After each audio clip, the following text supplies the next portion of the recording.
महाराष्ट्रामध्ये प्रचंड जातीवाद सुरू आहे।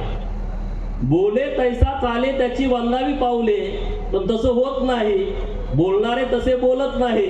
लोका सांगे ब्रह्मज्ञान आणि आपण कोरडा पाषाण, अशा पद्धतीनं महाराष्ट्रामध्ये अनेक नेते मार्गदर्शन करतात। तसं एक मार्गदर्शन मागच्या 10 मिनिटापूर्वी तुम्ही ऐकलं। म्हणे ब्राह्मणाचा द्वेष करू नका आणि द्वेष करताना दात काढत बसायचं आणि टाळ्या वाजवायच्या, हे उद्योग तुम्ही मागच्या 2 वर्षापूर्वी सांगली जिल्ह्यामध्ये बघितलेले आहेत। बघितलेत की नाही? बघितलेत ना?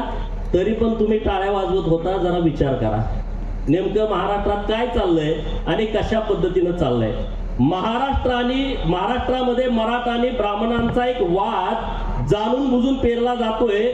त्याच्यासाठीचं हे चांगलं औषध आज मिरजमध्ये होतंय असं माझं मत आहे। पण जयंत पाटलांनी केतकी चितळेचा आदर्श घ्यावा। तिनं जी भूमिका मांडली ना, तशी भूमिकेवरती ठाम राहावं। नाहीतर 6 महिन्यापूर्वी मुख्यमंत्री आणि आता दारात, अशा भूमिका घेऊन राजकारणामध्ये चालत नाही। एबीपी माझा, उघडा डोळे बघा नीट।